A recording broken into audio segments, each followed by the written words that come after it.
और अब लेते हैं 2 पॉइंट फॉर्म।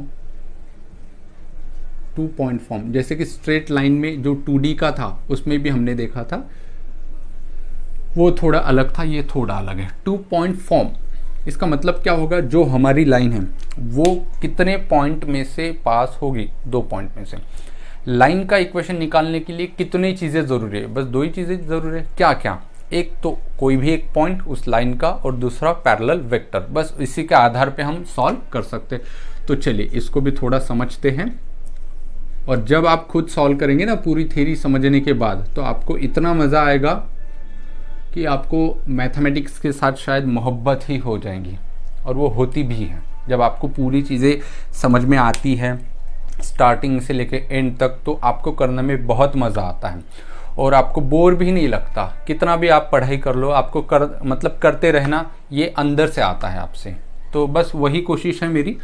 तो चलो, ये एक्स एक्सिस, वाई एक्सिस और जेड एक्सिस है। क्या हेडिंग लगाया मैंने कि कोई लाइन है जो 2 पॉइंट से पास आउट होती है। मतलब ये मान लेंगे कोई लाइन है, suppose this is the line and passing through 2 points, suppose this is point A and this is point B. और जैसे अब देखो पूरे कोऑर्डिनेट ज्योमेट्री में मैं पॉइंट जहाँ पे बोलता हूँ हैविंग पॉइंट, तो मतलब उस पॉइंट के मुझे क्या पता होना चाहिए, कोऑर्डिनेट।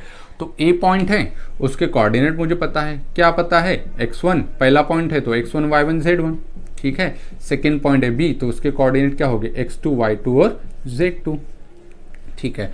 अब मुझे इसका इक्वेशन निकालना है, तो कैसे निकालेंगे। अब मैं थोड़ा इसको ज्वाइन करता हूँ, तो ये पोजीशन वेक्टर ए, इसको ज्वाइन करता हूँ तो ये पोजीशन वेक्टर बी, ठीक है, कोई बात नहीं।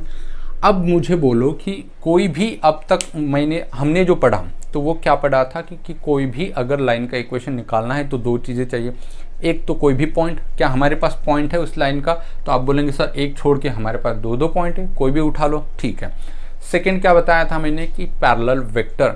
अब मुझे बताओ इस लाइन को कोई भी पैरेलल वेक्टर है या नहीं है। तो आप बोलेंगे सर पैरेलल वेक्टर कौन सा होना चाहिए, बाहर तो कोई दिख नहीं रहा। तो मैं आपसे अगर बोलूं कि अगर ये वेक्टर ए बी है तो और ये लाइन एल है, क्या एल लाइन को वेक्टर ए बी पैरेलल नहीं है पैरेलल, क्योंकि वो कोलिनियर वेक्टर है ना।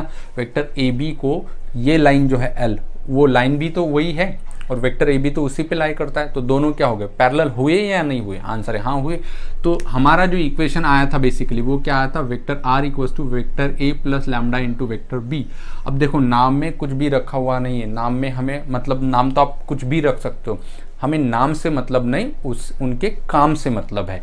जैसे कि ये जो वेक्टर ए है इसका नाम कुछ भी हो सकता है, लेकिन इसका काम क्या है, इसका काम ये है कि जो हमारी लाइन है वो उसमें से पास आउट होती है। तो ठीक है, ये जो वेक्टर बी है इसका काम क्या है, तो ये वेक्टर बी गिवन लाइन को पैरेलल होना चाहिए, ठीक है। तो अब मैं आपसे इसका इक्वेशन पूछता हूं, तो फिर से वही चीज की इक्वेशन निकालने के लिए 2 चीज चाहिए, एक पॉइंट, दूसरा पैरेलल वेक्टर। तो ये तो था किस लाइन का, इसको पैरेलल और इस पॉइंट से पास आउट होती है। अब मैं आपसे पूछता हूं इस लाइन एल का इक्वेशन क्या होगा। तो आप बोलेंगे sir vector A vector R equals to, पहले लिखना होता है पॉइंट, तो कोई भी पॉइंट है भाई, या तो फिर ए उठाओ या तो फिर बी उठाओ, तो हम ए ही उठा देंगे। तो vector A plus lambda into क्या चाहिए, वेक्टर बी। वेक्टर बी का काम क्या है, नाम मत सोचो, काम क्या है उसका, वेक्टर बी का पैरेलल वेक्टर।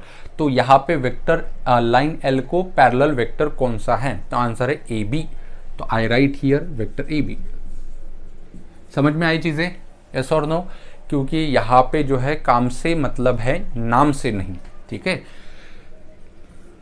चलो वेक्टर आर इक्वल्स टू क्या होगा, vector A plus lambda into vector A B को हम क्या लिख सकते हैं, आंसर है vector B minus vector A, और बस यही क्या होगा हमारा, क्या होगा वेक्टर फॉर्म किस लाइन का, जो लाइन कितने पॉइंट में से पास आउट होती है, 2 पॉइंट में से पास आउट होती है, ठीक है।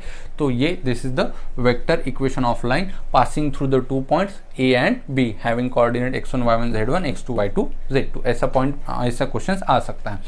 अब ये तो था vector form, this is what vector form. अब सेकंड जो होगा वो क्या होगा, कार्टेशियन फॉर्म। तो कार्टेशियन फॉर्म अगर हमें निकालना है तो वो भी सिंपल है, आप निकाल सकते हो। मैंने बताया था पहले एग्जांपल में, आर को क्या लिखो, एक्स वाई जेड लिखो, फिर सारी वैल्यू रख दो, फिर कंपेयर करो, आप खुद कर सकते हो, ठीक है। अब मुझे एक चीज़ बताओ आप कि जो स्ट्रेट लाइन में मैंने पढ़ाया था 2 पॉइंट फॉर्म, वो याद है ना? तो उसका फॉर्म क्या था? 2 point form x minus x1 upon x1 minus x2 equals to y minus y1 upon y1 minus y2, ये फॉर्म था। बस इसी को थोड़ा आगे लगाना है z वाला, तो z minus z1 upon z1 minus z2। तो ये जो फॉर्म मिला इसका नाम है कार्टेशियन फॉर्म।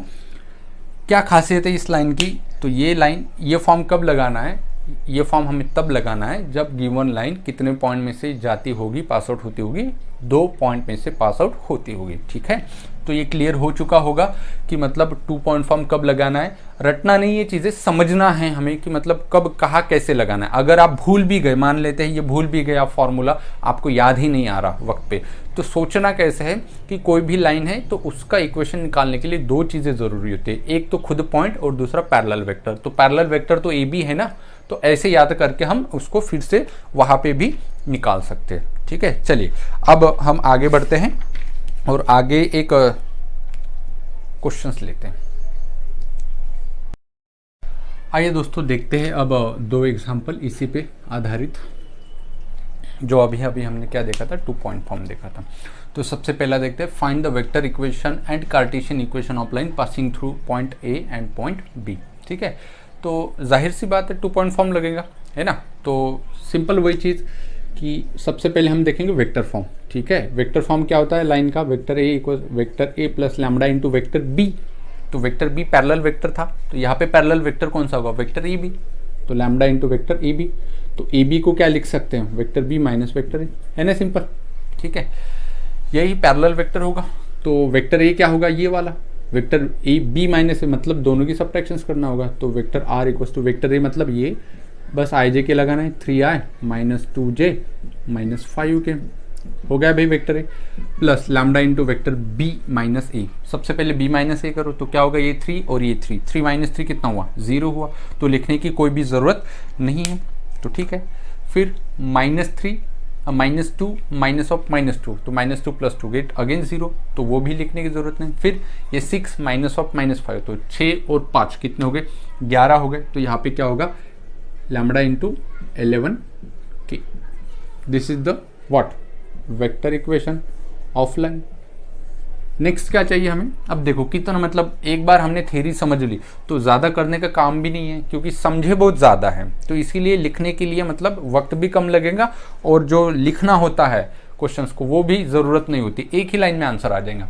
अब क्या चाहिए? Cartesian form. कार्टेशियन फॉर्म क्या होता है भाई 2 पॉइंट फॉर्म के लिए? x minus x1 upon x1 minus x2, तो सिंपल है, x minus x1 is x1 y1 z1 x2 y2 z2, तो क्या होगा? 3। नीचे क्या होना चाहिए? x1 माइनस x2, तो 3 और 3 माइनस 3 कितना हुआ? 0, तो आई राइट हियर 0, ठीक है। y माइनस y1 कितना है भाई? माइनस 2, तो माइनस माइनस प्लस 2, नीचे दोनों के सब्ट्रैक्शन, तो माइनस 2 माइनस ऑफ माइनस 2, तो minus 2 plus 2 get cancel, that is 0, equals to z minus z1। भाई z1 कितना है यहाँ पे? माइनस 5, तो माइनस माइनस 8 बिकम क्या?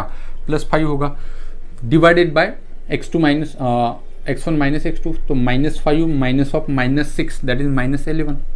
ऐसे करो, या ये भी हो सकता है, या फिर कोई बोलेंगे सर हम इसको माइनस से मल्टीप्लाई करते, इसको, तो क्या होगा? x minus 3 divided by 0 equals to y minus plus 2 divided by 0 और equals to z plus 5 divided by क्या होगा? 11। ऐसा क्यों आ गया? क्योंकि भाई माइनस से मल्टीप्लाई करा तो 0 पे तो कुछ फर्क गिरता नहीं है, वो तो 0 0 है। अब देखो 0 0 11, ये क्या है? Directions ratio.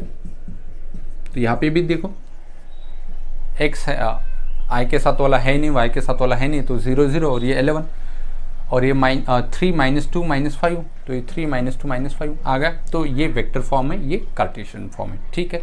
चलो अब एग्जाम्पल नंबर 2 की तरफ बढ़ते हैं। अब एग्जाम्पल नंबर 2 सबसे पहले आप आराम से पढ़ो, वीडियो पॉज करके पहले उसको पढ़ो, अच्छे से ध्यान दो, ठीक है। आई होप कि आपने पढ़ लिया होगा। क्या बोला गया है? The vector equation of line passing through that point, ठीक है।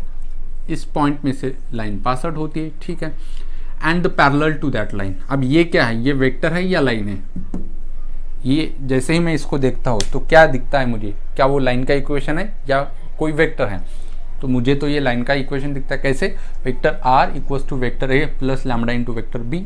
ठीक है, अब इस लाइन को, हमारी लाइन भी कैसे रिक्वायर्ड लाइन पैरेलल है, जिसका हमें क्या निकालना है, इक्वेशन निकालना है। तो मुझे किसी भी लाइन का इक्वेशन निकालने के लिए दो चीज़ ज़रूरी होती है। कौन सी दो चीज़, एक तो पॉइंट, वो तो आपको दिया रखा है, दूसरा पैरेलल वेक्टर चाहिए। तो इन्होंने पैरेलल वेक्टर नहीं दिया है, पैरेलल लाइन दिया हुआ है। तो कैसे करोगे, सबसे पहले इस लाइन के ऊपर फोकस करो, ये तो अभी भूल जाओ, बस इस लाइन के ऊपर फोकस करो कि ये लाइन क्या इंडिकेट करती है। तो ये लाइन क्या इंडिकेट करती है कि भाई ये वाली ये लाइन है L, और ये लाइन इस पॉइंट में से जाती है, मतलब ये 3 - 1 और 2, और ये लाइन इस लाइन को पैरेलल है, इस वेक्टर को पैरेलल है। तो यहाँ पे वेक्टर B जो होगा वो ये होगा, मतलब ये इस लाइन को, ये तो अब भूल गए हम, कुछ पता नहीं हमें, ये लाइन इस वेक्टर को पैरेलल है। ठीक है, इतना समझ में आता है। और ये वेक्टर क्या है भाई, 2i + 7j - 3k। ठीक है, अब हम क्वेश्चंस पे आते हैं। ये कौन सी लाइन है, गिवन लाइन। अब इसी लाइन को हमारी लाइन भी कैसी है, हमारी लाइन भी पैरेलल है, तो this is the required line, this is required line.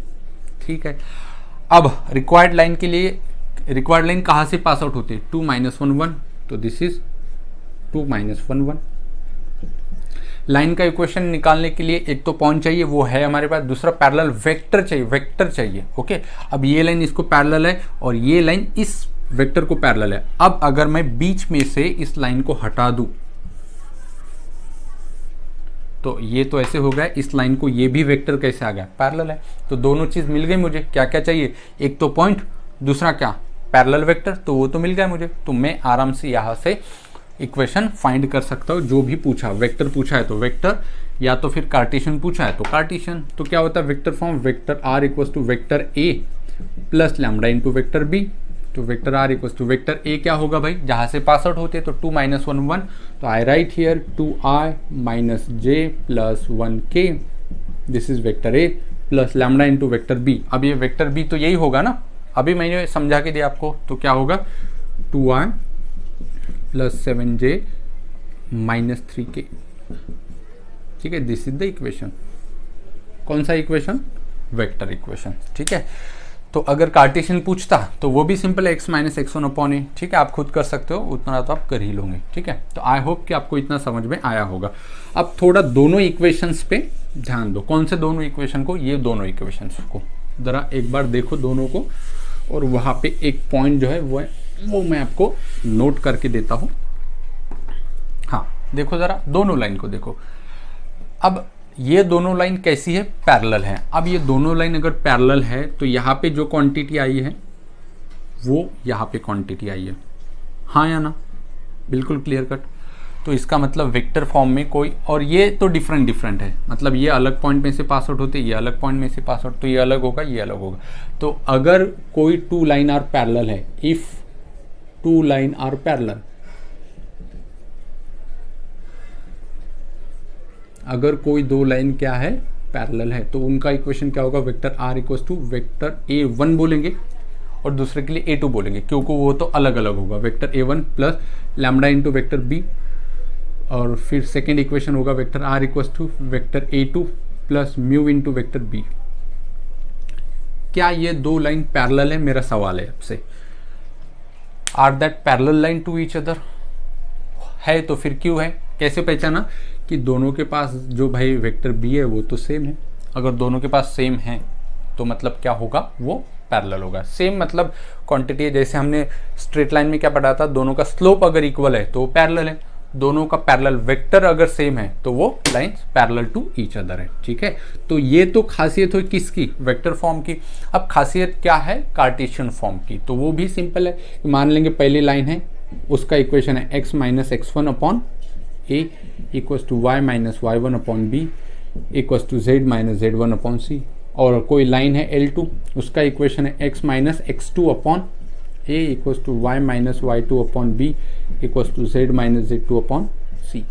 क्या ये 2 लाइन पैरेलल है, आंसर है हाँ। क्यों है, क्योंकि यहाँ पे देखो दोनों b सेम होना चाहिए।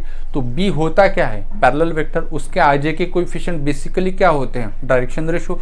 तो मुझे डायरेक्शन रेशो सेम होना चाहिए, तो यहाँ पे जो डायरेक्शन रेशो है वही यहाँ पे होगा, जो B यहाँ पे वो B यहाँ पे होगा, और जो C यहाँ पे वो C यहाँ पे, मतलब यहाँ पे 1 2 3 होगा, तो सेकेंड लाइन के भी नीचे 1 2 3 ही होगा। अगर ऐसा है तो दोनों लाइन कैसी है, पैरेलल है। आगे चल के ये पॉइंट हमें बहुत ज़्यादा काम में आएगा जब डिस्टेंस बिटवीन लाइन पूछने को बोलेगा, ठीक है। तो आई होप कि ये बहुत आपको समझ में आया होगा, काफ़ी सारा डिटेल में मैंने आपको समझा दिया। चलिए अब बढ़ते हैं आगे। आइए दोस्तों अब देखते हैं एंगल बिटवीन टू लाइन, मतलब क्या कि कोई भी दो लाइन है और उनके बीच में जो एंगल है वो एक्यूट एंगल हमें निकालना है। तो हमने दो लाइन कंसिडर कर लिए, वेक्टर फॉर्म में है, vector R equals to vector A plus lambda into vector B, उसको A1 बोलेंगे, उसको A2 बोलेंगे, ठीक है। और सेकेंड लाइन है vector R equals to vector A2 plus mu into vector B2। Lambda mu parameter है, उस पर ज़्यादा फोकस मत करो क्योंकि उससे कुछ लेना देना ही नहीं है हमें, ठीक है, वो तो पैरामीटर है, स्केलर मल्टीपल है। अब ये दो लाइन है और दोनों लाइन इंटरसेक्ट होती होगी और उनके बीच में कोई ना कोई एंगल हो रहा होगा, वो एंगल हमें निकालना है। उसके लिए क्या फॉर्मूला हम यूज़ करेंगे वो देखते। तो सबसे पहले इस चीज़ को डायरेक्ट मैं बताऊंगा, तो आपको चीज़ को समझना है कि मैं जो बात बोल रहा हूँ वो कैसे बोल रहा हूँ। तो ये रहा लाइन L1, तो दिस इज लाइन L1, ठीक है। अब मैं बोलता हूँ कि L1 अगर ये है तो B1 क्या है, तो आप बोलेंगे सर ये L1 है तो B1 तो इसको पैरेलल होगा, या ऊपर होगा या नीचे होगा। तो मैं B1 को निकाल लेता हूँ, ये रहा B1। आई बात समझ में? जी हाँ बिल्कुल, ये L1 है ये B1 है, तभी तो जाके ये इक्वेशन बना, ठीक है। ये तो खैर थी L1 के लिए बात। अब थोड़ा L2 पे फोकस कर लेते हैं। L2 इसको इंटरसेक्ट करती है, बिल्कुल करती है, और यही तो एंगल निकालना है हमें, ठीक है, L2। अब L2 पे जब मैंने देखा तो मैंने आपसे पूछा कि B2 क्या है, तो आपने तुरंत जवाब देना चाहिए क्या है B2, वो पैरेलल वेक्टर किसको, L2 को, क्योंकि L2 में आया तो B2 इसको पैरेलल वेक्टर या तो नीचे होगा या तो ऊपर होगा, मान लेते यहाँ पे होगा, तो ये B2 इसको पैरेलल, ये इसको पैरेलल, ठीक है। अब इनके बीच में लाइन L1 और लाइन L2 के बीच में एंगल हो रहा है थीटा, और यही हमें निकालना है, ठीक है। तो यहाँ पे देखिए ये क्या हो रहा है, एंगल थीटा, तो ये भी कितना हो रहा होगा, एंगल थीटा ही तो हो रहा होगा। तो इसका मतलब इसको निकालो या फिर इसको निकालो, सेम ही तो होगा। तो इसका मतलब टू लाइंस के बीच का जो एंगल होगा वो सेम एंगल होगा टू वेक्टर के बीच का एंगल, ठीक है। तो इसका हमें क्या पता, डायरेक्शन रेशो है ना, तो इसको A1 B1 C1 बोल देंगे, और इसको हम A2 B2 C2 बोल देंगे। क्या होते हैं A1 B1 C1, direction ratio, A2 B2 C2 वो सेकेंड वेक्टर का डायरेक्शन रेशो हमें निकालना है। तो 3 डायमेंशनल ज्योमेट्री में एक फॉर्मूला देखा था हमने, कौन सा फॉर्मूला देखा था, तो cos थीटा इक्वल्स टू क्या देखा था, A1 A2 plus B1 B2 वाला। तो A1 A2 plus B1 B2 plus C1 C2 upon under root क्या था, A1 square plus B1 square plus C1 square multiplied by क्या था, बस वही चीज़ है, पुरानी चीज़ है, नई नहीं बताया मैंने, बस आपको ये बताने की कोशिश की कि लाइन के बीच का अगर एंगल निकालना है हमें, तो हमें कुछ भी नहीं करना है, दो वेक्टर के बीच का निकालो, वही एंगल उन लाइन के बीच का होगा, बस एक सिंपल सी थी, ठीक है। और क्या पूछ सकता है यहाँ पे, अब ये अगर दो लाइन क्या है, इंटरसेक्ट है, तो ये जो पॉइंट है ये पॉइंट ऑफ इंटरसेक्शन है या नहीं है, बिल्कुल है। तो क्वेश्चन में ऐसा पूछ सकता है कि भाई ये दो लाइन है और एक दूसरे को इंटरसेक्ट करती है, तो हमें क्या करना है, उन दोनों लाइन का पॉइंट ऑफ इंटरसेक्शन निकालना है। तो या तो एंगल पूछेगा, तो एंगल के लिए तो मैंने सीधा सीधा क्या बोल दिया आपको, ये फॉर्मूला यूज़ करो, आंसर 1 मिनट में निकल आएगा आपका। फिर अगर ये पॉइंट ऑफ इंटरसेक्शंस निकालना है तो हम कैसे सॉल्व करेंगे, तो आइए देखते हैं अब वही, ठीक है। अब देखो पॉइंट ऑफ इंटरसेक्शंस अगर निकालना है तो क्वेश्चन सॉल्व करने के पहले मैं आपसे थोड़ा बता दूं कि ये जो पॉइंट ऑफ इंटरसेक्शन दोनों का ये पॉइंट है, बिल्कुल इसको हम बोलेंगे, क्या बोलेंगे, कुछ भी नाम देंगे, चलो क्यू बोल दिया मैंने 2 मिनट के लिए। अब ये जो क्यू पॉइंट है वो L2 पर भी है, बिल्कुल है, और यही क्यू L1 पर भी है, मतलब क्या, वो क्यू दोनों पर भी है। क्योंकि वो पॉइंट ऑफ इंटरसेक्शन है, मतलब क्योंकि जो कोऑर्डिनेट आएंगे इस लाइन पर से वही कोऑर्डिनेट इसके भी होना चाहिए L1 के, क्योंकि ये दोनों पे सेम है। ठीक है, अब चलते हैं हम क्वेश्चंस की तरफ कि इस पे जो क्वेश्चंस है वो किस प्रकार से हम सॉल्व करेंगे। बहुत सारे क्वेश्चंस है इस पे, प्रीवियस ईयर क्वेश्चन में भी पूछे गए हैं कि find the point of intersections of two lines. तो नेक्स्ट जो हेडिंग है वो है पॉइंट ऑफ इंटरसेक्शंस।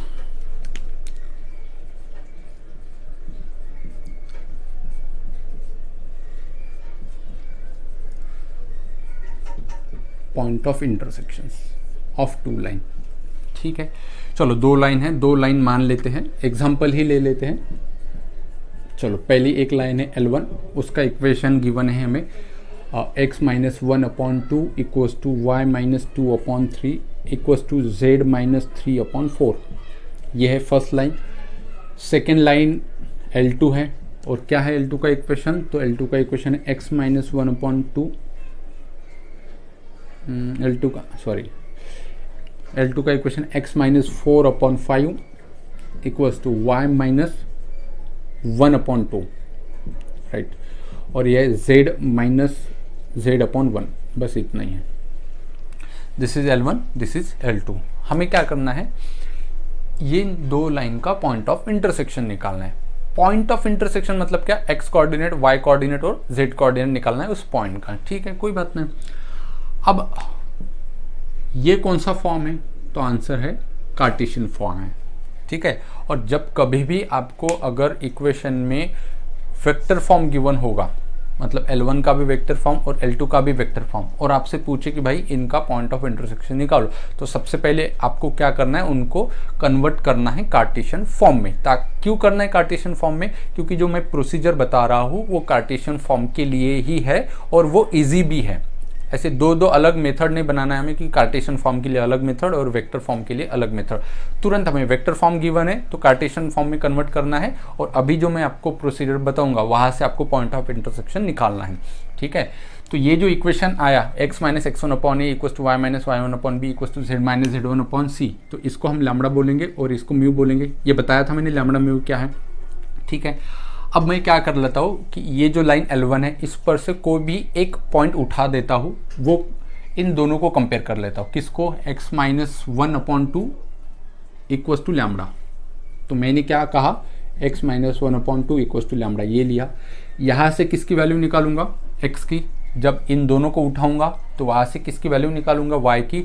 और जब इन दोनों को उठाऊंगा तो वहाँ से किसकी वैल्यू निकालूंगा, z की। सिमिलरली इन दोनों को, लास्ट में इन दोनों को। तो यहाँ से मैंने किस की वैल्यू निकाला, यहाँ से x y z, नीचे से भी x y z। फिर उसके बाद जैसे कि मैंने पहले बताया था कि q जो पॉइंट होगा वो दोनों पे सेम होगा, तो बस क्या करना है, दोनों को कंपेयर करना है, इक्वेट करना है। आइए देखते हैं कैसे। चलिए यहाँ से x की वैल्यू निकालो, ये 2 इधर आया, ये -1 इधर आया, तो what is the value of x, ये 2 लैम्बडा और ये +1, तो ये 2 लैम्बडा +1। ठीक है, जब इन दोनों को उठाएंगे तो y की वैल्यू क्या होगा, ये 3 लैम्बडा +2, तो I write here y equals to क्या होगा, ये 3 लैम्बडा +2, तो आई राइट हियर 3 लैम्बडा +2। इन दोनों को उठाएंगे तो z की वैल्यू बोलो क्या आएगी, z इक्वल्स टू 4 लैम्बडा +3, तो I write here 4 lambda +3।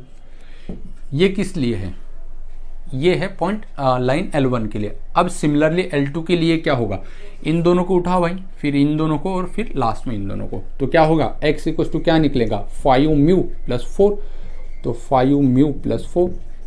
Next in दोनों को, तो y इक्वल्स टू क्या आएगा, 2 म्यू प्लस 1, तो 2 म्यू प्लस 1। और लास्ट में क्या होगा, z इक्वल्स टू म्यू, तो z इक्वल्स टू म्यू। अब ये पॉइंट किसके लिए है, L1 के लिए, ये पॉइंट किसके लिए, L2 के लिए। और जैसे कि मैंने इससे पहले बताया था कि दोनों पॉइंट सेम होना चाहिए। Q जो पॉइंट था, मतलब पॉइंट ऑफ इंटरसेक्शन दोनों लाइन पे लाई करेगा, तो इसका x और इसका x सेम होना चाहिए, इसका y और इसका y सेम होना चाहिए, और इसका z और इसका z सेम होना चाहिए। बस सेम करके म्यू की या फिर लैम्बडा की वैल्यू निकालो, आंसर खत्म कर दो। तो दोनों को कंपेयर करेंगे, इन x के साथ x को, y के साथ y को, z के साथ z को। तो मुझे बताइए किन दोनों को कंपेयर करके मुझे जल्दी वैल्यू मिलेंगी। तो इसका z कितना आया, 4 लैम्बडा प्लस 3, और इसका z कितना आया, म्यू। तो इन दोनों को हम कंपेयर कर लेते हैं। तो म्यू इक्वल्स टू क्या मिलेगा मुझे, म्यू इक्वल्स टू मिलेगा 4 लैम्डा प्लस 3। ठीक है, चलो अब इन दोनों को कंपेयर कर लेता हूँ, ये वाला x और ये वाला x। इसका x क्या है 2 लैम्डा प्लस 1, इसका x क्या है 5 म्यू प्लस 4। ठीक है, बस आपको इनको सॉल्व करना है। ठीक है, किसी को भी आप सॉल्व कर सकते हो, उतना तो आपको आ ही जाएगा। बस मकसद क्या है, सॉल्व करके या तो फिर लैम्डा निकालो या तो फिर म्यू की वैल्यू निकालो, दोनों में से किसी की भी निकालो। फिर लैम्डा की अगर आई तो इसमें रख के एक्स वाई जेड निकालो, अगर म्यू की निकालते हो तो इसमें रख के एक्स वाई जेड निकालो, आपका आंसर आ जाएगा। तो यहाँ से किसकी वैल्यू हमें रखना है, तो म्यू की हमने वैल्यू रखी भाई, म्यू की कितनी निकाली 4 लैम्डा प्लस 3। तो जहाँ कहीं पे भी म्यू होगा तो उसकी वैल्यू हम 4 लैम्डा प्लस 3 रखेंगे। तो 2 lambda plus 1 equals to 5 mu है, तो म्यू को क्या रखना है 4 लैम्डा प्लस 3। तो पूरा इक्वेशन लैम्डा में आ गया है ना। तो यहाँ से किसकी वैल्यू निकलेंगी लैम्डा की। चलो 5 से मल्टीप्लाई करो तो 20 लैम्डा प्लस 15 प्लस 4। तो चलो ये 20 लैम्डा, ये 2 लैम्डा माइनस हो गए, तो 18 लैम्डा तो हो ही गए। 15 4 19 उधर गए माइनस, तो 18 तो माइनस 18। तो लैम्डा की वैल्यू कितनी बनी, तो आंसर है -1। तो what is the value of lambda, lambda की वैल्यू कितनी आई भाई -1। बस लैम्डा की वैल्यू किस में रखो, इसमें रखो या इसमें, पहले वाले में, क्योंकि लैम्डा इधर है तो लैम्डा इसमें रखो x मिल जाएगा, वही x कोऑर्डिनेट, इसमें रखो y मिल जाएगा, वही y कोऑर्डिनेट, और इसमें रखो z और वही क्या होगा z कोऑर्डिनेट। तो बड़ा ही सिंपल सा है। तो x की वैल्यू, y की वैल्यू और z की वैल्यू, अगर म्यू मिलता था, मतलब आप कोई भी दो इक्वेशन सॉल्व करके म्यू निकालते थे तो इसमें रखो, वही सेम आंसर आएगा। चलो लैम्डा की वैल्यू -1 रखो, तो -1 रखने के बाद इसको सॉल्व करने से 2 - 1 -2 + 1, व्हाट इज द आंसर -1। और इसको जब हम सॉल्व करेंगे लैम्डा की वैल्यू -1 रखे तो अगेन -1, और यहाँ से भी -1। तो पॉइंट ऑफ इंटरसेक्शंस क्या आया -1 और -1। तो आपको कोई भी अगर क्वेश्चन आता है about point of intersection of two line, तो आपको ऐसे सॉल्व करना है। सबसे पहले गिवन लाइन को कार्टेशियन फॉर्म में ही लाना है। अगर वेक्टर फॉर्म में अगर वो गिवन होगा तो ये जो प्रोसीजर मैंने बताया वो इजी है अबाउट कार्टेशियन फॉर्म। अगर वेक्टर फॉर्म है तो तुरंत उसको कार्टेशियन फॉर्म में लाओ, और फिर पहले को लैम्डा दूसरे को म्यू रखो, पहले से एक्स वाई जेड दूसरे से एक्स वाई जेड निकालो, दोनों को कंपेयर करके किसी भी एक अननोन की वैल्यू निकालो। लैम्डा की निकाली है तो इसको सॉल्व करो, म्यू की निकाली है तो इसको सॉल्व करो, और आपको क्या मिलेंगे पॉइंट ऑफ इंटरसेक्शंस मिलेंगे। चलो आई होप कि आप लोगों को समझ में आया होगा, बहुत ज़्यादा डिटेल में मैंने बता दिया है। आइए दोस्तों अब नेक्स्ट जो टॉपिक है वो देखते हैं। अगला जो टॉपिक है वो है distance of a point from line, कि एक कोई पॉइंट है और एक लाइन है, उनके बीच का परपेंडिकुलर डिस्टेंस हमें निकालना है। मान लेंगे ये हमारी लाइन है L और ये हमारा पॉइंट है, ठीक है। कौन सा पॉइंट है भाई, P पॉइंट है। तो इस पॉइंट का और लाइन के बीच का डिस्टेंस निकालना है। तो डिस्टेंस हमेशा कैसे होता है, परपेंडिकुलर।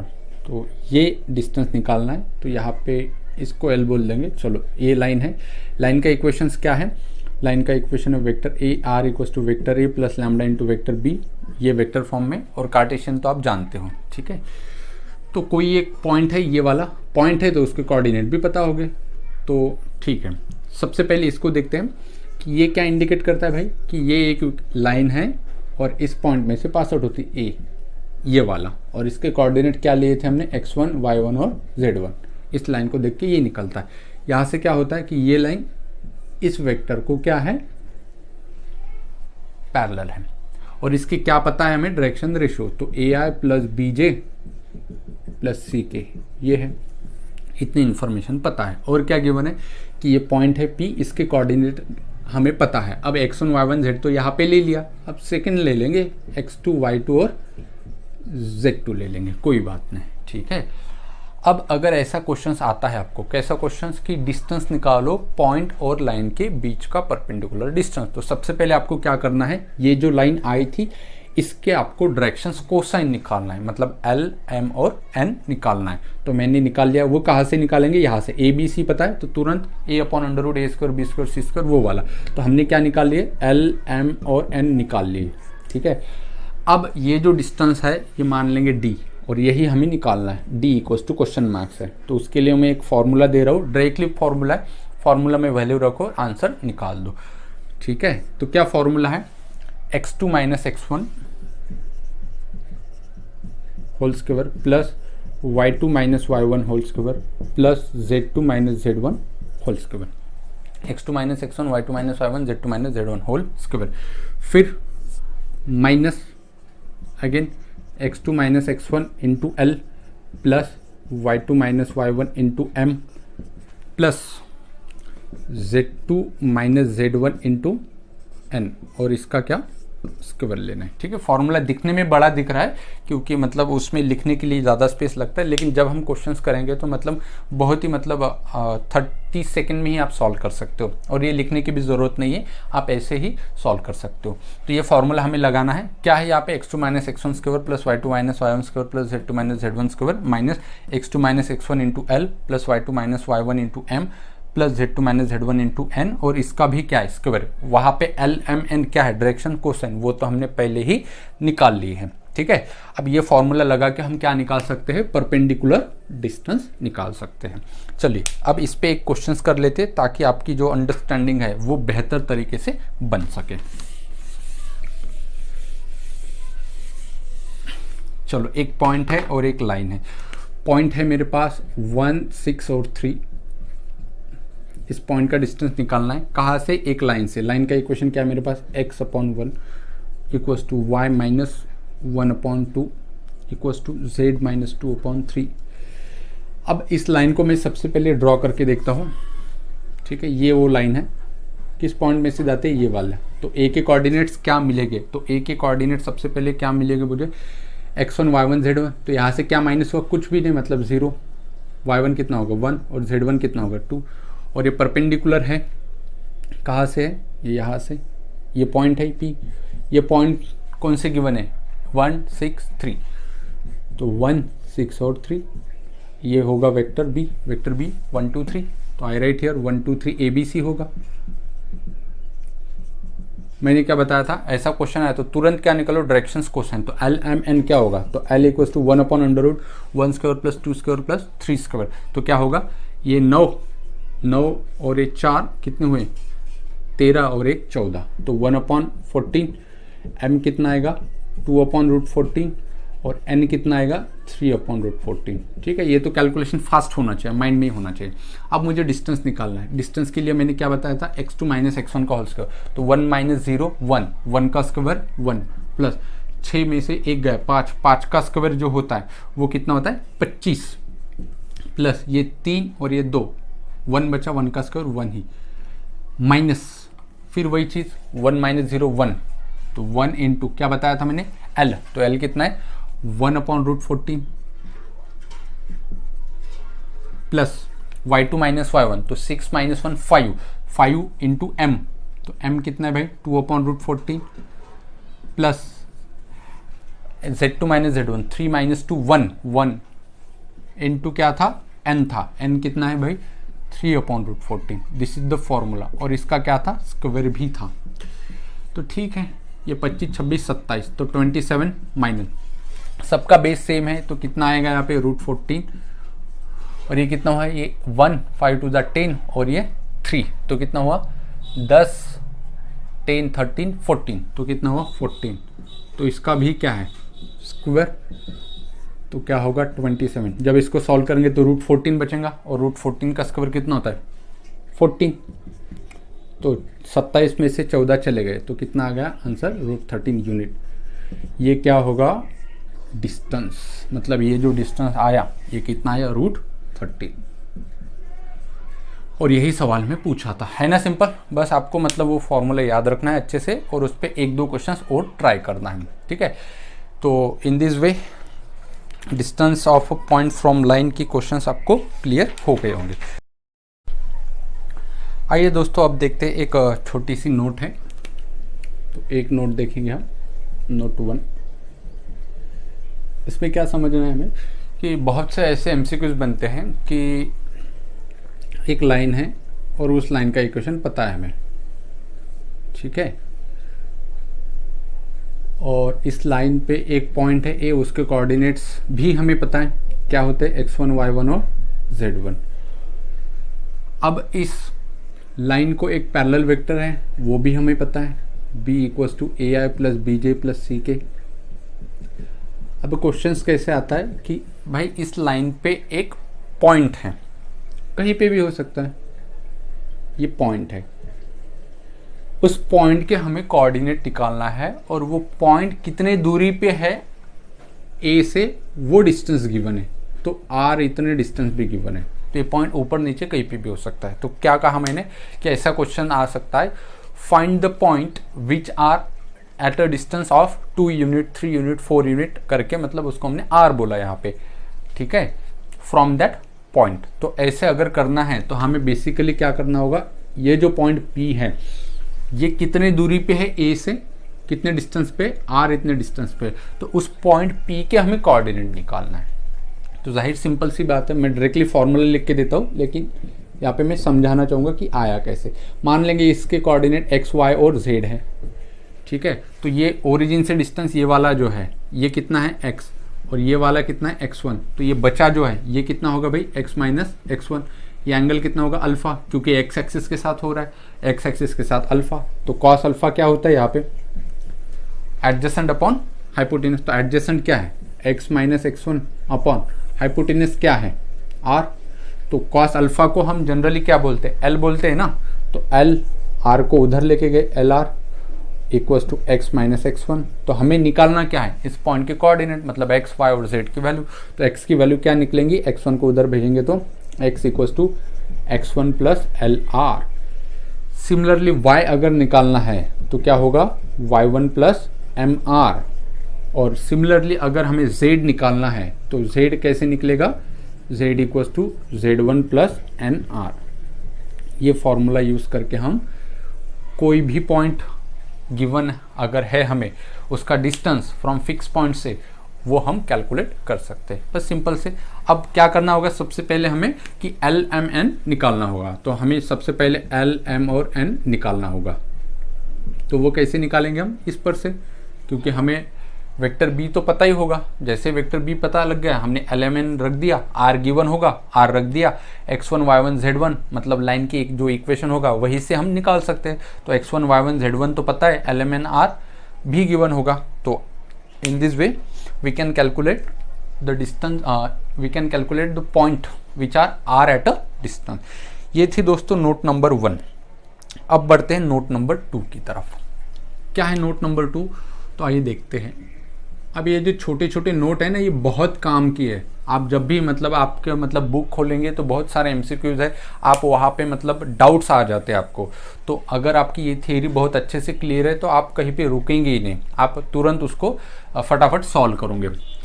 चलिए नोट 2 क्या है कि मान लेंगे कोई भी एक लाइन है L और उसका इक्वेशन हमें गिवन है। कोई भी एक लाइन है भाई L और इसका इक्वेशन क्या है, vector R equals to vector A plus lambda into vector B, ये इक्वेशन है। तो मैं क्या बताना चाह रहा हूँ यहाँ पे कि अगर कोई भी पॉइंट होगा इस पे, जनरल पॉइंट, ठीक है, ऐसा नहीं कि R इतने डिस्टेंस पे, ये तो कब करना है जब आपको इस पॉइंट के कोऑर्डिनेट निकालना है तब। अब मैं क्या बोल रहा हूँ कि कोई भी अगर पॉइंट है यहाँ पे, कोई भी पॉइंट इस लाइन पे, उसको अगर मुझे मानना है तो मैं उसे मान सकता हूँ x equals to x1 plus a lambda, y equals to y1 plus b lambda और z equals to z1 plus c lambda. यहाँ पे लैम्बडा क्या है भाई, पैरामीटर है। अब आप बोलेंगे सर इसमें और इसमें फ़र्क क्या है, यहाँ पे तो ए बी सी है और लैम्बडा है, तो कुछ भी फ़र्क नहीं, ऐसे भी कर सकते हो ऐसे भी कर सकते हो। अब ये तो मैंने प्रोसीजर बताया कि आपको ये कब करना है, कब करना है ये सब, जब आपको गिवन क्वेश्चन में ऐसा बोलेगा कि आर इतने डिस्टेंस पे कोई पॉइंट है, ठीक है। ये क्या है, ये वो चीज़ है कि अगर कोई लाइन है तो उस लाइन के ऊपर जनरल पॉइंट कोई भी मानना अगर है हमें, ठीक है, अज्यूम करना है, तो उसके कोऑर्डिनेट्स हम x कोऑर्डिनेट ये मान सकते हैं, y कोऑर्डिनेट ये मान सकते हैं और z कोऑर्डिनेट ये मान सकते हैं। तो x coordinates x1 plus a lambda, y coordinate y1 plus b lambda और z coordinate z1 plus c lambda हम मान सकते हैं, ठीक है। ये कब हमें यूज़ करना है, ये हमें फुट ऑफ परपेंडिकुलर में काम आएगा। चलिए अब नेक्स्ट जो है वो देखते हैं कि फुट ऑफ परपेंडिकुलर क्या होता है। परपेंडिकुलर डिस्टेंस तो हमने देख लिया कि भाई कोई पॉइंट है, उस पॉइंट का परपेंडिकुलर डिस्टेंस कितना होता है, तो उसके लिए एक बड़ा सा फॉर्मूला हमने देखा। अब क्या करना है कि ये वाली कोई लाइन है L और इसका हमें इक्वेशन पता है। क्या है इसका equation? Vector R equals to vector A plus lambda into vector B.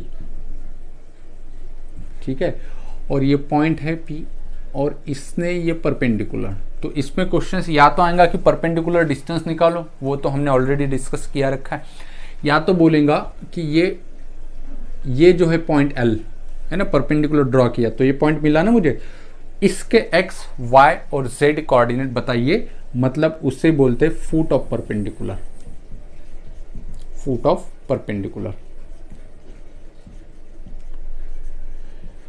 वो निकालना है हमें। तो कैसे करेंगे? तो उसके लिए प्रोसीजर है, आइए देखते हैं डिटेल में, एक एग्जांपल ही करके देखते हैं ताकि आपको बहुत ज़्यादा अच्छे तरीके से क्लियरिटी आ सके। तो एग्जांपल है कि पॉइंट है कोई 0, 2, 3, तो ये इसको ही मान लेंगे हम 0, 2 और 3, और कोई इक्वेशन है लाइन का, वो इक्वेशन कार्टेशियन फॉर्म में गिवन है, कोई भी फॉर्म गिवन हो सकता है, x + 3/5 equals to y - 1/2 equals to z + 4/3। ठीक है, चलिए ये है, ये क्वेश्चंस है कि इस लाइन का इक्वेशन गिवन है, ओके, पॉइंट का कोऑर्डिनेट पता है x, y और z कोऑर्डिनेट, इसने परपेंडिकुलर ड्रॉ किया तो ये जो पॉइंट मिला फुट ऑफ परपेंडिकुलर, तो क्वेश्चंस क्या है? Find the foot of perpendicular. तो क्वेश्चंस क्या है?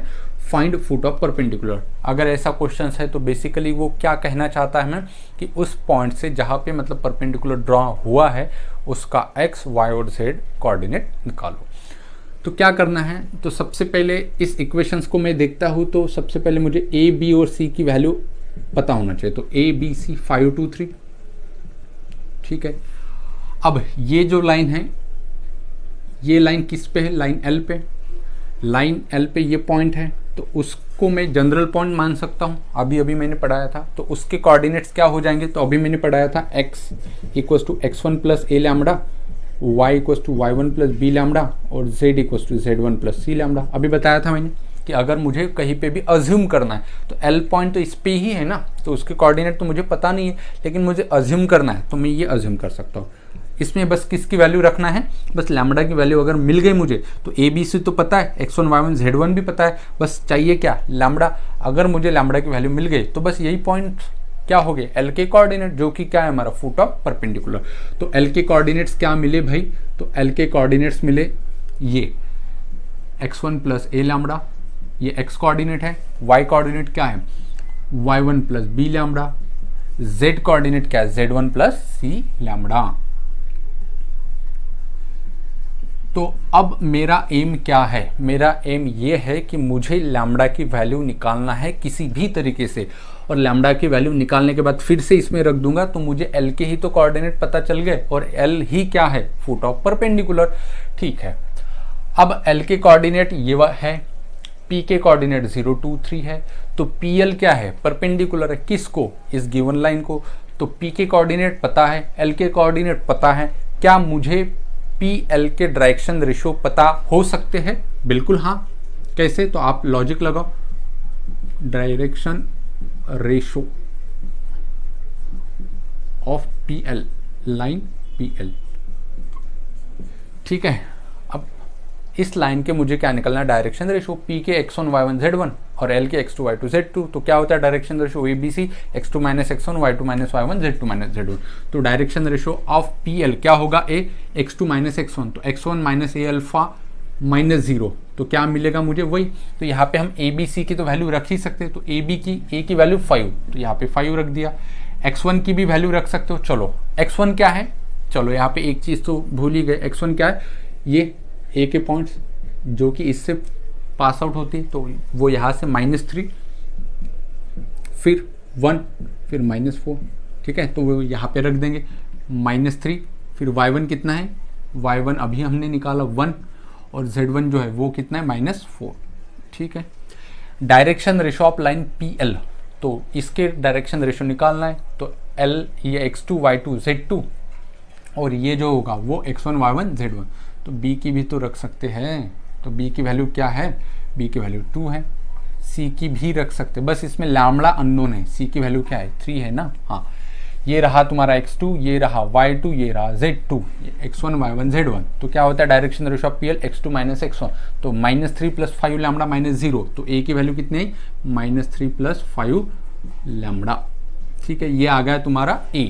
b क्या होगा 1 + 2 लैम्बडा -2, तो ये 1 में से -2 का -1, तो 2 लैम्बडा -1। ठीक है, ये -4 + 3 लैम्बडा -3, तो क्या हुआ -1 बचा, तो 3 लैम्बडा -1। तो ये हुआ तुम्हारा a, ये हुआ तुम्हारा b और ये हुआ तुम्हारा c। ठीक है, तो क्या तुम्हें PL के डायरेक्शन रेशियो पता है? आंसर है हाँ पता है। कौन से? ये वाले। क्या तुम्हें गिवन लाइन के डायरेक्शन रेशियो पता है? आंसर है हाँ है। क्यों? ये 5, 2 और 3, ये इसके क्या है डायरेक्शन रेशियो पता है। दोनों लाइन एक दूसरे को कैसे? आंसर है परपेंडिकुलर है। और परपेंडिकुलर के लिए मैंने एक कंडीशन बताई थी 3 डायमेंशनल ज्योमेट्री में। क्या बताया था? a1a2 + b1b2 + c1c2 equal to क्या होता है 0। a1 b1 c1 क्या होगा? पहले लाइन के direction ratio. a2 b2 c2 क्या हो गए? सेकेंड लाइन के डायरेक्शन रेशियो। तो मुझे इस लाइन के भी डायरेक्शन रेशियो पता है और इस लाइन के भी डायरेक्शन रेशियो पता है। बस a1a2 b1 b2 c1c2 कर दो, इक्वेट कर दो 0 से। अब सवाल है सर ऐसा क्यों करना है?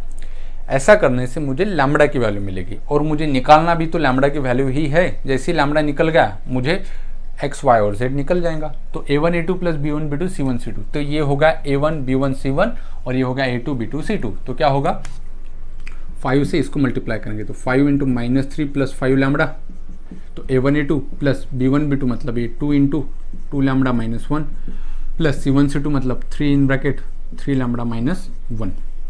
चलो अब 5 से मल्टीप्लाई करते हैं -15 और ये 25 लैम्बडा प्लस कितना 4 लैम्बडा -2 प्लस 9 लैम्बडा -3, ये इक्वल्स टू 0 होता है। ठीक है, तो भाई यहाँ पे लैम्बडा कितने हो गए? ये 25, ये 4 29 और 9 38 लैम्बडा।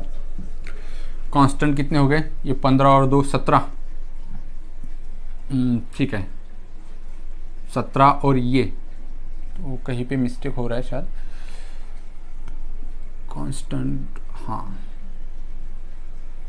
कहाँ पे मिस्टेक हो रहा है ढूंढो जरा।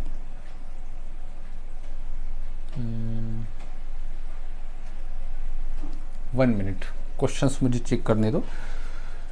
3 लैम्बडा -3 7 आना चाहिए। राइट, देखो यहाँ पे मिस्टेक क्या किया हमने, जो डायरेक्शन रेशियो निकाले PL के वहाँ पे मिस्टेक हुआ। तो क्या होता है x2 - x1 y2 - y1 z2 - z1। तो ये रहा तुम्हारा z2, ये रहा z1, तो -4 + 3 लैम्बडा -3, तो -4 - 3 कितना हुआ -7, तो यहाँ पे -7 होगा। ठीक है, तो बस यही था -7, तो ये कितना हुआ 7 3 = 21। हाँ अब ठीक है, तो ये कितना हुआ भाई 15 और 17 और ये एक 18 और ये 20 38, उस साइड गए +38, तो यहाँ से लैम्बडा की वैल्यू कितनी आई 1।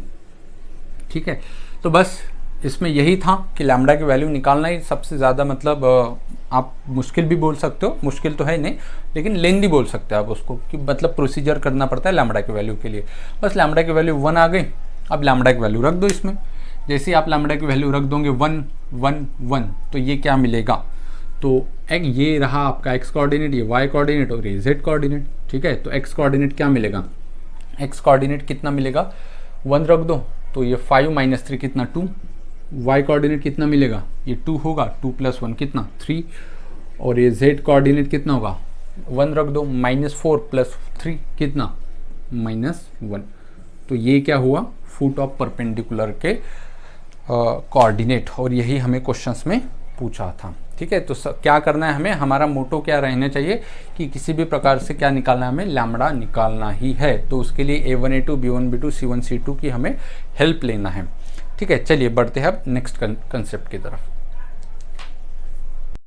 दोस्तों अब जो नेक्स्ट टॉपिक है उसमें वो स्क्यू लाइन है। स्क्यू लाइन क्या होता है, जितने भी प्लेन होगी मतलब नॉन को प्लेनर जो लाइन होगी, मतलब अलग अलग प्लेन की लाइन, वो क्या होगी स्क्यू लाइन होगी। जैसे ये दूसरे प्लेन में है, ये दूसरे प्लेन में, तो ये क्या होगे को प्लेनर नहीं हो गई, ये नॉन कोप्लेनर है। तो नॉन कोप्लेनर लाइन को हमने क्या नाम दिया, स्क्यू लाइन नाम दिया।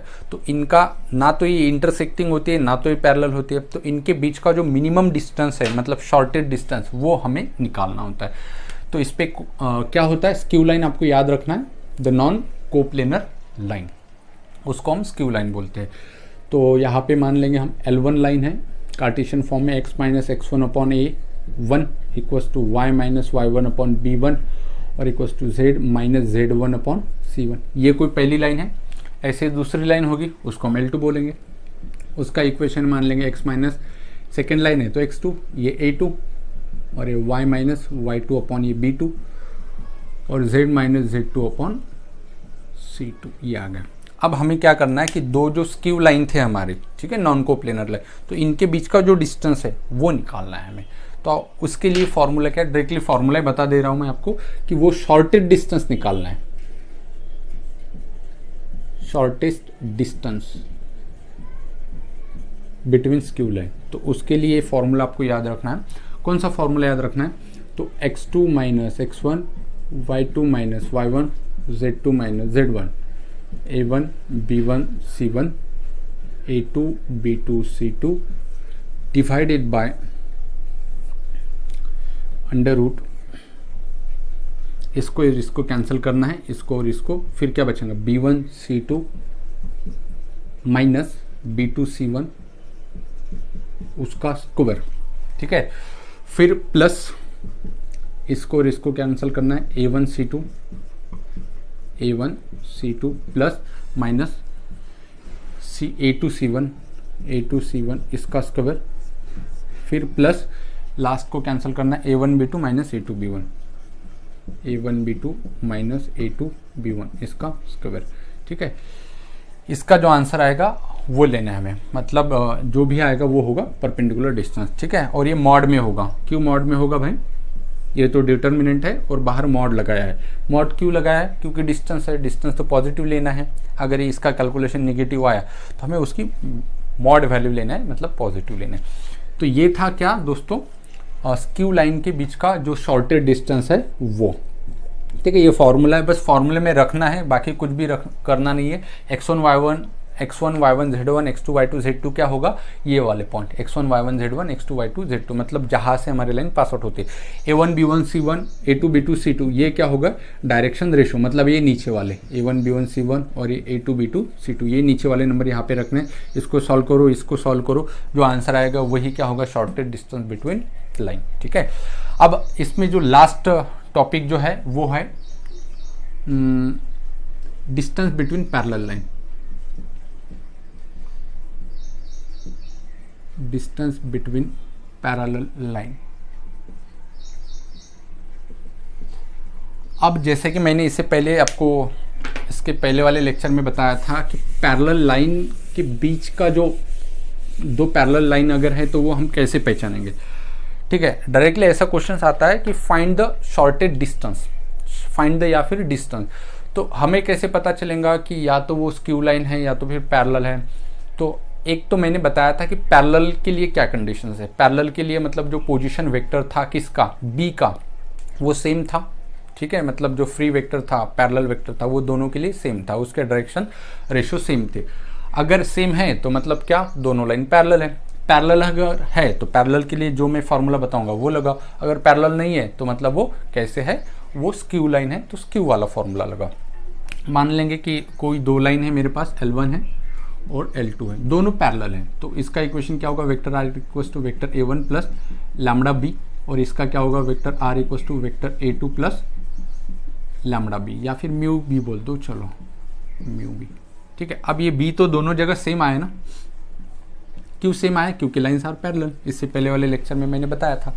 तो दोनों के बीच का जो डिस्टेंस है वो d निकालना है हमें, और उसके लिए कौन सा फॉर्मूला लगाना है, तो A2 माइनस A1 वेक्टर में A2 माइनस A1 इसका क्रॉस प्रोडक्ट लेना है B के साथ। अब यू नो दैट कि क्रॉस प्रोडक्ट क्या होता है, ठीक है। डिटर्मिनेंट में IJ के, फिर A2 माइनस A1 के, फिर R3 में B के कोएफिशिएंट, इसको डिवाइड करना है फिर जाके magnitude of vector B, vector B का मैग्नीट्यूड कैसे निकालते हैं आपको पता है, अंडर रूट में आई का, जे का, के कोएफिशिएंट और उनकी स्क्वायर, और इनका लेना है मुझे मॉड वैल्यू। मॉड वैल्यू की लेना है भाई, क्योंकि डिस्टेंस है अगेन, और डिस्टेंस क्या होता है, पॉजिटिव ही होता है। कैसे करना है, a2 माइनस a1, a2 मतलब क्या, ये वाला, a1 मतलब क्या, ये वाला, दोनों की सब्ट्रैक्शंस करो, एक वेक्टर मिलेगा हमें, ठीक है, मिल गया। ये क्या है, ये भी एक वेक्टर है, तो दो वेक्टर का क्रॉस प्रोडक्ट कैसे लेते हैं, ऐसे आई जे के, और यहाँ पे a2 माइनस a1 के आई जे के कोएफिशिएंट और यहाँ पे b के। तो इसको आप सॉल्व करोगे तो इसका क्या मिलेगा, मुझे एक वेक्टर मिलेगा, ठीक है, और उसका क्या लेना है, मुझे मैग्नीट्यूड लेना है, उसका क्या लेना है, मैग्नीट्यूड लेना है। अब मैग्नीट्यूड कैसे लिया जाता है, वही चीज़, under root x2 minus x1 का अंडर रूट में जो आई जे के है उनके कोएफिशिएंट की स्क्वायर की एडिशंस। तो इतना करके जो आंसर आएगा वो क्या होगा, d होगा, जो कि दो पैरेलल लाइन के बीच का क्या होगा, डिस्टेंस होगा। तो वो हम इस पे जितने भी क्वेश्चंस बनेंगे वो प्रीवियस ईयर जो हमारा नेक्स्ट लेक्चर होगा उसमें हम लेंगे। तो दोस्तों आज हम यहीं पे रुकेंगे। आज का वीडियो आपको कैसा लगा कमेंट करके ज़रूर बताइएगा। जो मैं वीडियो बना रहा हूँ वो बहुत डिटेल में है, ये अगर आप पढ़ोगे तो आपके 100% मार्क्स कवर हो जाएंगे, मतलब कोई भी क्वेश्चन छूटेगा नहीं, क्योंकि थ्योरी के सारे टॉपिक मैंने कवर किए। इसके साथ साथ जो नेक्स्ट लेक्चर होगा वो होगा हमारा प्रीवियस ईयर एमसीक्यूज, मतलब अब तक के लाइन चैप्टर के जितने भी क्वेश्चंस पूछे हैं या फिर इम्पोर्टेंट है वो सारे के सारे क्वेश्चंस मैं उस टॉपिक में कवर करूँगा। तो इस वीडियो को ज़्यादा से ज़्यादा शेयर करो, लाइक करो। अगर आप पहली बार इस चैनल को देख रहे हो, इस वीडियो को देख रहे हो, तो चैनल को सब्सक्राइब करो। तो चलिए फिर मैं आपसे लेता हूँ अलविदा, मिलते हैं नेक्स्ट लेक्चर में।